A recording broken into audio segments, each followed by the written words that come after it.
Mark on the Mad Movie Mark Movie Review. Thank you for joining me as I review the 1948 British drama Oliver Twist. Well, I suppose you're the new boy, ain't you? Yes, well, that is true. I am fairly new to the movie review circuit. I am reviewing every movie that has 100% first rating on Rotten Tomatoes. I will give them all a score of 1 to 10. After I watch them and score them all, I will rank them from worst to best. I started in the 1920 side of the movie era, and now I'm at 1948 with Oliver Twist. This movie stars Robert Newton as Bill Sykes, Kate Walsh as Nancy, Francis L. Sullivan as Mr. Bumble, Henry Stevenson as Mr. Brownlow, John Howard Davies as Oliver Twist, and Alex Guinness as Fagin, my dear. So this movie, when it opens, it has a very epic opening that really draws you in and really catches your eye and brings you into the movie. There is a woman who is in dire distress in a rainstorm. We're not sure what's going on with her. She's just kind of walking through this rainstorm, and you could tell that she is either very ill or something's going wrong with her medically. She then enters sort of a workhouse, and when she gets to the workhouse, she delivers a baby.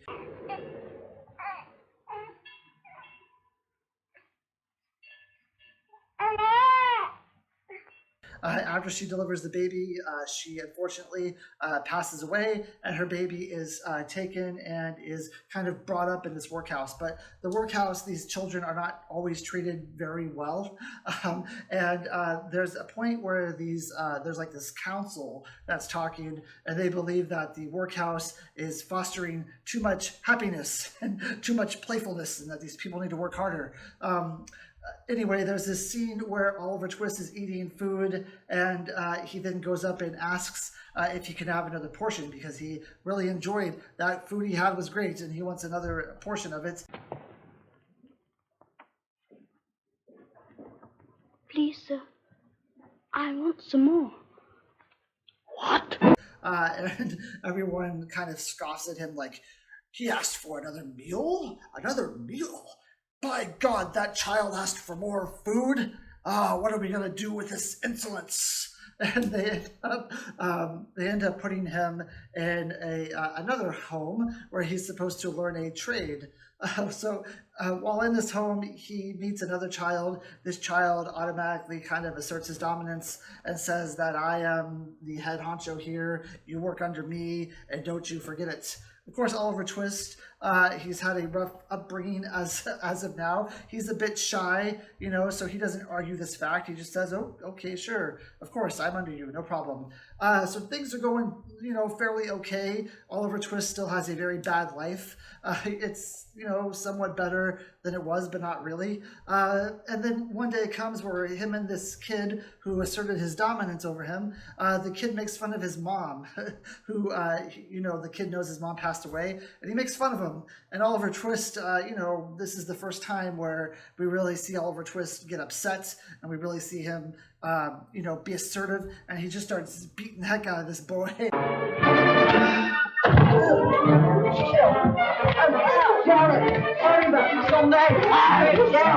For making fun of his mom. The fight is eventually stopped, and Oliver Twist is thrown into a room, and he is punished severely for this. They like beat him with a switch, like how your parents would say, go out and grab me a switch from that tree or whatever it was, like a branch. So he's beaten and then put in this room. Eventually he's able to escape this room, and he escapes the house, and he travels on his own.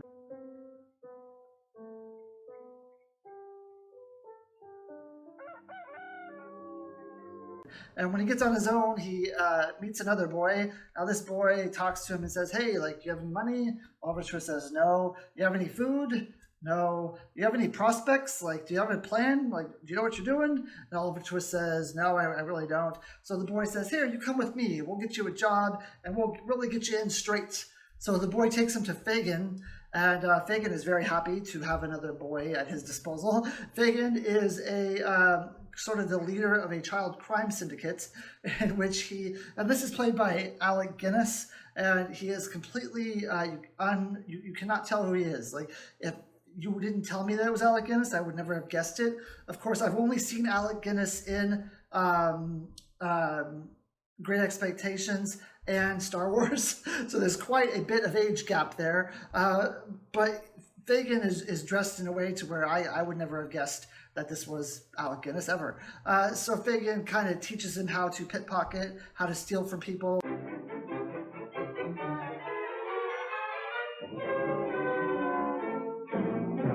Sit down.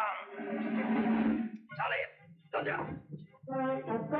And he says, you're going to be a fine boy one day. You're going to be a master thief.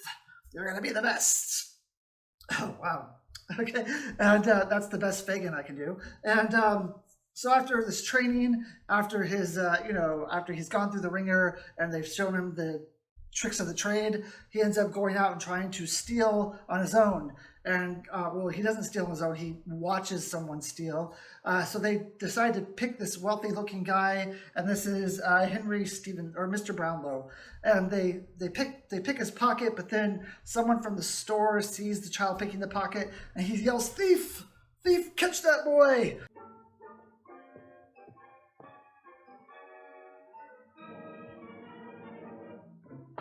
Stop thief! So all the boys end up running, including Oliver Twist. And as they're running, the boys end up being able, the boys get away, they hide in an alley, but everyone still is chasing Oliver because he doesn't know what he's doing. This is like a deer in a headlight situation where he has no idea how to act, he doesn't know how to get away. He just runs until he's stopped.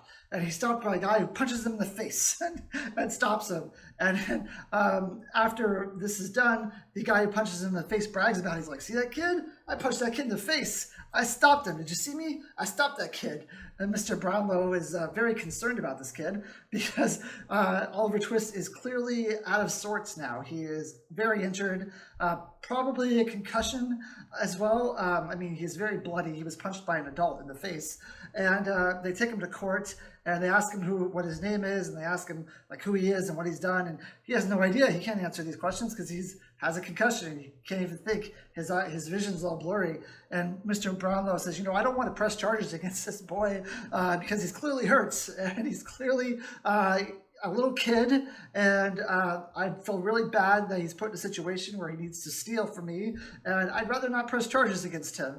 But the guy, the judge says, oh, you pipe down now, Mr. Brownlow. We're going to get to the bottom of this.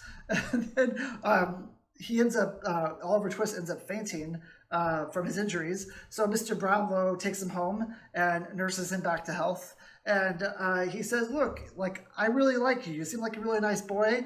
I'm sorry about what happened, but you can live here for as long as you want, as long as you don't, let me down. You can live here. And Oliver Twist says, oh, I don't know what I could ever do to let you down. So sure, that sounds like a great deal to me. You're rich. I finally get to live this great life. I finally get to be a child. I finally get to, have things and know what it is to be happy and carefree and what a child should be. So Mr. Brownlow says, hey, I have an idea. They have these books I need you to deliver. You want to go deliver them for me? That's basically going to test his loyalty, and they're expensive books. He gives them like money too. And he says, I need you to deliver all this for me. And Oliver Twist says, sure, why not? Now, at the same time, Fagin has this guy that he works with named Bill Sykes.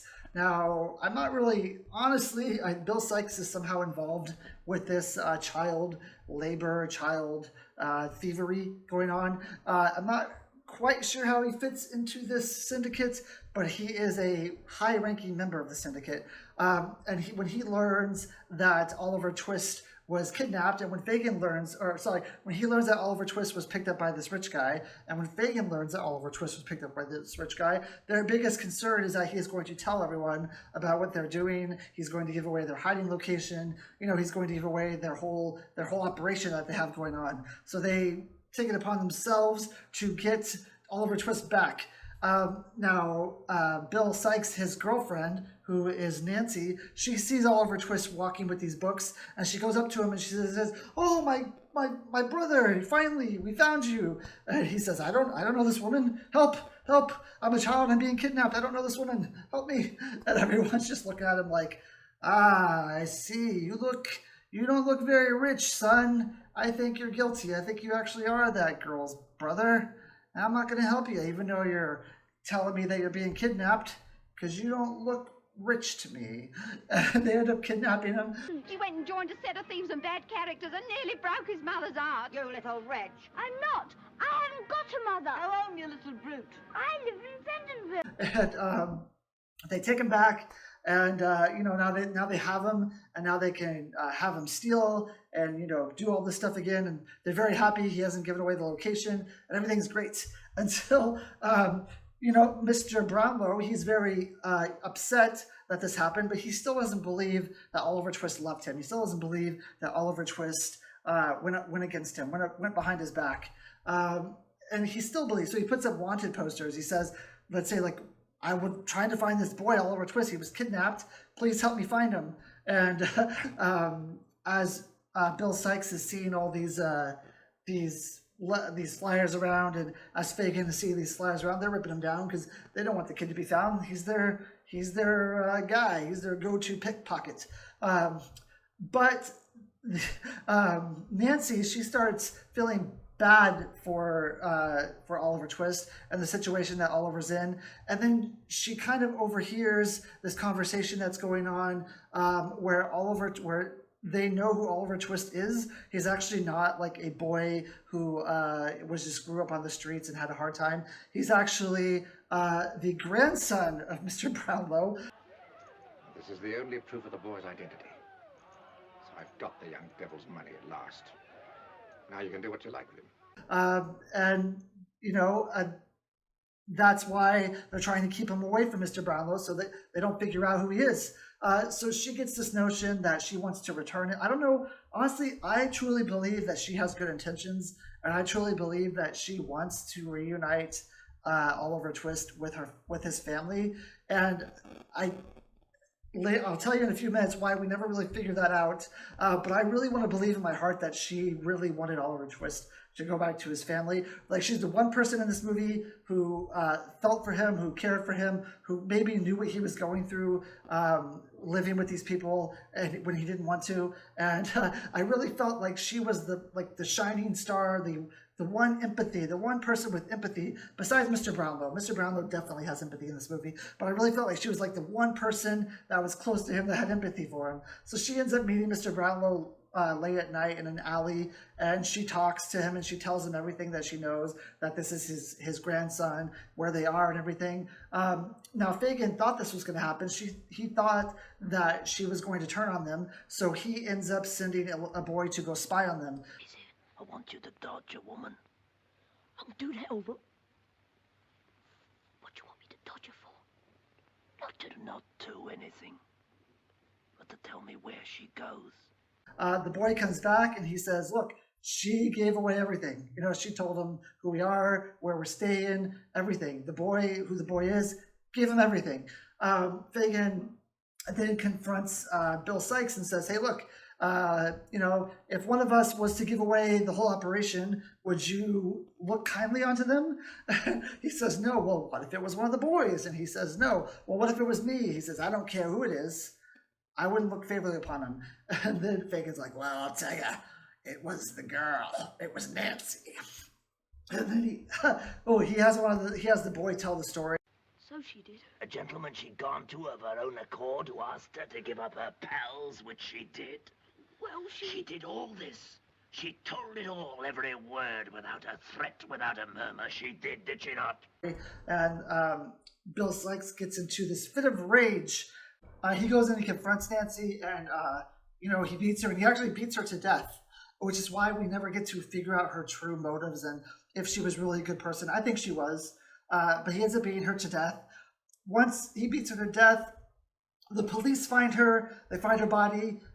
They know that she's affiliated with Bill Sykes, and they know she's affiliated with Mr. Brownlow, or with Fagin. Mr. Brownlow tells a story of what happened, so now they know that they're after these people. They're after they're after Fagin. They're after Bill Sykes, and they basically put a dragnet on the city.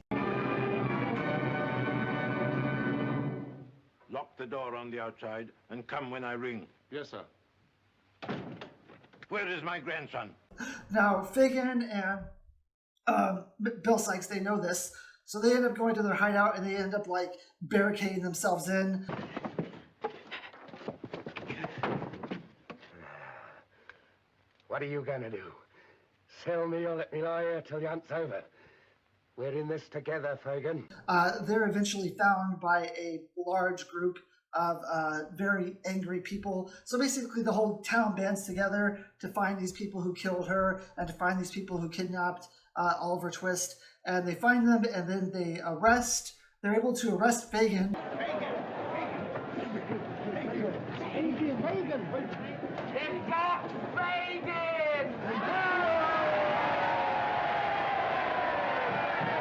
But Bill Sykes ends up getting away, and eventually he is killed by the police officer, and Oliver Twist is returned to his family.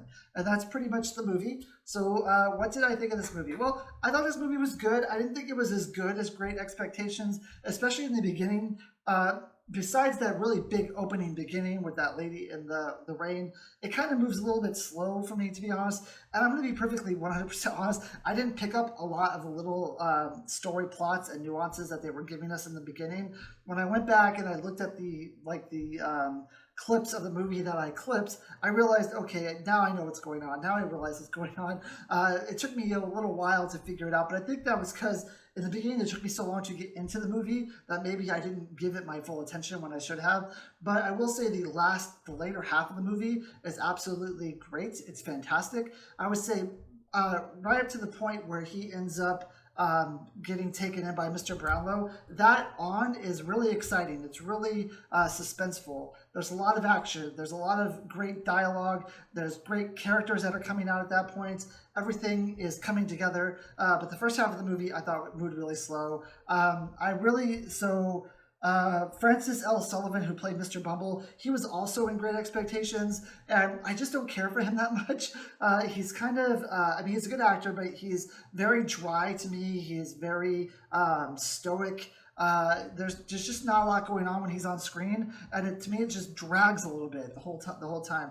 But as Robert, I knew as soon as Robert Newton came on screen, this movie was going to just it was going to change completely, and it did. And once Fagin is on there a little bit more, and Oliver Twist kind of he's doing a little bit more than just like getting like beat on and trampled over. It's really good, and this movie definitely has. So it's definitely trying to talk to you about the class system, about how when you're poor, it is very hard to get out of being poor, and when you're rich, you can do whatever. I mean, you can have the whole town look for someone because you have a lot of money to give them if they find the guy.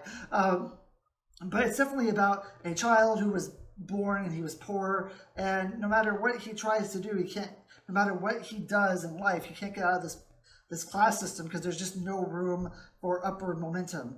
He was born in this. He was born to be like a crook. That's what he fell into, and that's just what he's going to be. Same as the other kids in this movie. You were born poor. Then what your option is to become a thief, and you're to become a thief for life, like Fagin. And you can try to move up the ladder if you would like in that syndicate, but that's what you're going to be.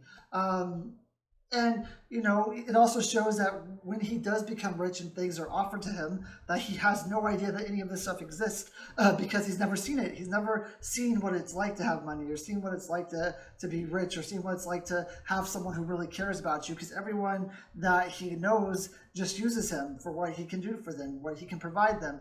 There's no one in his life that actually loves him. There's no one in his life that actually cares for him. It's just using him until they're done with him, and then they use him more, someone else uses him, and then once they're done with him, someone else uses him, and it's just a long string of people using him until you die, basically.